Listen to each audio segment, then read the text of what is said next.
Monsieur le Président, Mesdames et Messieurs les ministres, mes chers collègues, cela a été rappelé, la sécurité sociale fête cette année ses 80 ans. Et en forme d'hommage, nous nous apprêtons à examiner un des pires projets de loi de financement de la sécurité sociale depuis sa création. Un hommage morbide, qualifié d'ailleurs par les organisations syndicales de musée des horreurs.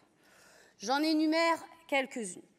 Contribution sur les complémentaires santé de 2,05%, contribution sur les compléments salariaux comme les titres restaurants ou les avantages sociaux et culturels financés par les CSE de 8%, exonération sur les apprentis supprimés, autant de 100 à 190 € la rémunération des apprentis chaque mois. 7,1 milliards d'économies sur la santé, c'est-à-dire sous-financement des hôpitaux, doublement des franchises et participations médicales, limitation des arrêts de travail. Gel de l'ensemble des prestations sociales, gel des pensions de retraite en 2026 et sous-indexation de 0,4 points les années suivantes jusqu'en 2030.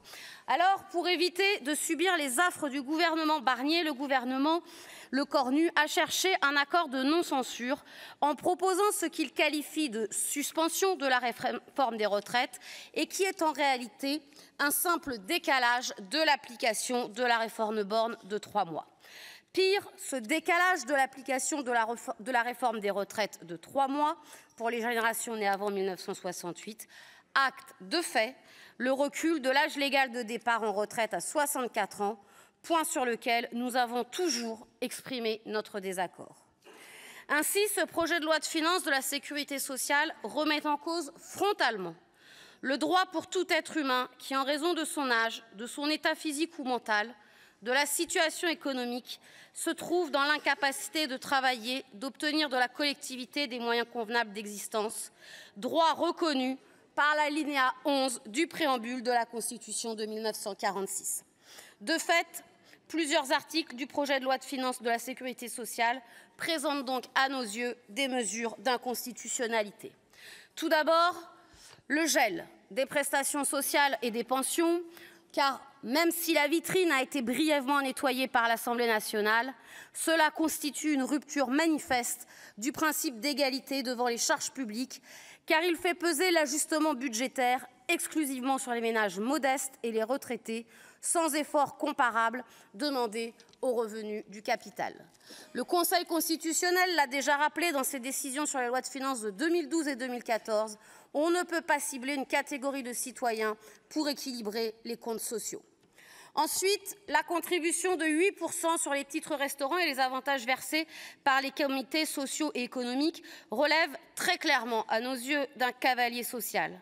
En effet, elle ne concerne ni les dépenses, ni les recettes des régimes obligatoires de sécurité sociale, mais la fiscalité des entreprises et des salariés, un champ maintes fois exclu du domaine des PLFSS par le Conseil constitutionnel, tel que le donnent les décisions 2005-530, 2011-640, 2019-797. Enfin, ce PLFSS 2026 prévoit des transferts de charges aux collectivités, notamment via l'augmentation des cotisations CNRACL, sans compensation financière, en violation donc de l'article 72-2 de la Constitution qui impose une compensation intégrale de toute charge nouvelle. Un tel manquement a d'ailleurs déjà conduit à plusieurs censures du Conseil constitutionnel en 2010, en 2014 et en 2022. Alors certes, je le disais, la vitrine a été dépoussiérée en partie à l'Assemblée nationale, mais le pire, dans les magasins, se trouve parfois dans l'arrière-boutique. Et cette motion d'irrecevabilité porte tout autant sur l'avant, le présent et l'après de ce texte. Sa structure même porte une austérité si lourde qu'elle s'oppose au contrat social, au cœur même de notre République.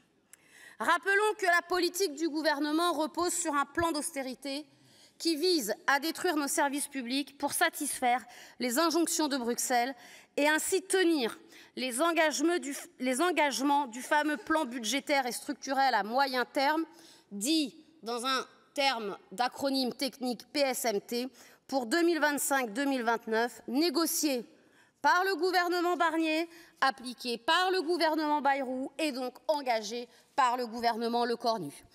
Dans ce PLFSS, vous avez donc décidé de compresser les dépenses de l'assurance maladie à l'origine à 1,6%, soit l'Ondam le plus bas depuis 2016, où il était alors de 1,7%, mais il y avait à l'époque une inflation de 0,2%. Pour cette année, pour l'année 2026, l'INSEE table sur une inflation de 1%, et donc celui de 2026 serait quasiment gelé. Ainsi, en imposant un objectif de dépenses de l'assurance maladie à 2%, vous remettez donc en cause l'accès aux soins de nos concitoyens. Et vous vous exposez là encore à une inconstitutionnalité pour insincérité manifeste. En effet, en fixant un Ondam incompatible avec l'évolution démographique et épidémiologique, ce PLFSS pourrait être jugé comme reposant sur des hypothèses irréalistes, ce que le Conseil constitutionnel a déjà sanctionné dans sa décision sur la loi de financement de la sécurité sociale pour 2017. C'est là encore une des raisons du dépôt par notre groupe de cette motion tendant à opposer l'exception d'irrecevabilité. Mais surtout, le match n'est pas terminé, mes chers collègues, et je vous invite à observer avec attention les amendements déposés par les différents rapporteurs du Sénat et les membres de la majorité sénatoriale pour constater avec moi que la seconde mi-temps au Sénat va être très difficile. Il est donc loin le temps où le Sénat était perçu comme le temple du compromis, de la pondération républicaine, et l'on y entend aujourd'hui des expressions telles le fait de devoir nettoyer l'hystérie fiscale de l'Assemblée nationale au Karcher. Alors ainsi, notre collègue Hainaut propose d'augmenter la durée annuelle de travail de 1 607 heures à 1 619 heures. Notre collègue Capu propose, lui, d'instaurer une dose de retraite par capitalisation et d'aligner le calcul de retraite des fonctionnaires sur le privé en passant des 6 derniers mois aux 25 meilleures années. Et enfin, notre collègue Guidez, qui, grâce à elle, a vu nos boîtes électroniques exploser hier, propose carrément de dérembourser l'ensemble des soins relevant de psychanalyse, ce qui, dans une année où les maladies mentales sont mises en avant, est tout de même un comble.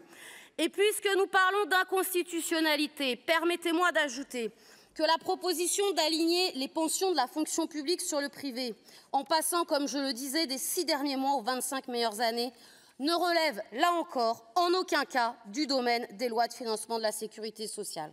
Elle constituerait donc un cavalier social promis à une censure automatique par le Conseil constitutionnel. Alors, vous avez beau jeu, mes chers collègues, de reprocher parfois au groupe communiste et à d'autres d'être des groupes idéologiques quand vos amendements soulignent clairement et en toute transparence vos intérêts de classe et la classe que vous entendez défendre.